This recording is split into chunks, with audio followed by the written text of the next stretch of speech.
मातरम दोस्तों, आइए आज हम स्टार्ट करते हैं बौद्ध संगीतियाँ जो प्रत्येक एग्जाम के लिए बहुत ही इम्पोर्टेंट है। आइए चलिए स्टार्ट करते हैं। तो प्रथम बौद्ध संगीति कहाँ हुई थी? राजगृह सप्तवर्णी गुफा में हुई थी। और समय कब था? 483 ईसा पूर्व में हुई थी। इसके अध्यक्ष थे महाकश्यप। और किसके शासनकाल में हुई थी? अजातशत्रु के शासनकाल में हुई थी। ये हर्यक वंश के थे। उद्देश्य क्या था? इसका उद्देश्य था अजातशत्रु यानी कि हर्यक वंश के काल में हुई थी। और उद्देश्य था कि बुद्ध के उपदेशों को 2 पिटकों विनय पिटक तथा सुत्त पिटक में संकलित किया गया था। अब हम पढ़ते हैं द्वितीय बौद्ध संगीति। तो द्वितीय बौद्ध संगीति ये आपकी हुई थी, स्थान था इसका वैशाली में, और समय था 383 ईसा पूर्व में। इसके अध्यक्ष कौन थे? सवाकामी थे। और किसके शासनकाल में हुई थी? तो ये शासनकाल में हुई थी काला शोक के। तो काला शोक के शासनकाल में हुई थी। ये शिशुनाग वंश के थे। तो इस बौद्ध संगीत का उद्देश्य क्या था? इसका उद्देश्य था कि अनुशासन को लेकर मतभेद के समाधान के लिए बौद्ध धर्म स्थापित एवं महासांघिक 2 भागों में बंट गया था। अब पढ़ते हैं तृतीय बौद्ध संगीति। तो तृतीय बौद्ध संगीति ये हुई थी आपकी पाटलिपुत्र में, और समय था 251 ईसा पूर्व। और इसके अध्यक्ष थे मोगलपुत्र तिस्सु। तो इसके अध्यक्ष कौन थे? मोगलपुत्र तिस्सु।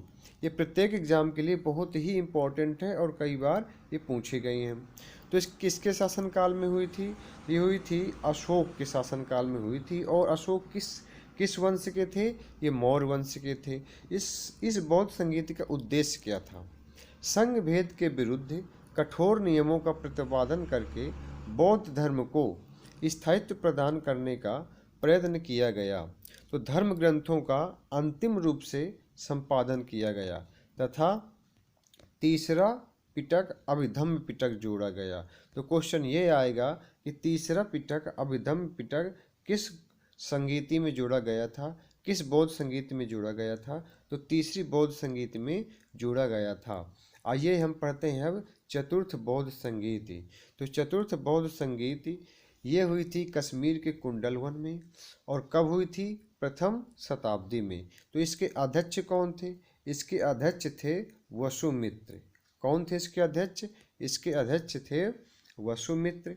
और उपाध्यक्ष कौन थे? ये भी कई बार एग्जाम में पूछा गया है कि चतुर्थ बौद्ध संगीत के अध्यक्ष कौन थे और उपाध्यक्ष कौन थे। तो कहीं कहीं अध्यक्ष की जगह अश्वघोष दे देता है। तो आपको ये ध्यान रखना है कि अध्यक्ष वसुमित्र थे और उपाध्यक्ष अश्वघोष थे। और किसके शासनकाल में हुई थी? कनिष्क के। ये कुषाण वंश के शासक थे। इस बौद्ध संगीत का उद्देश्य क्या था? बौद्ध धर्म का 2 संप्रदायों हीनयान एवं महायान में विभाजन करना था। जय हिंद दोस्तों।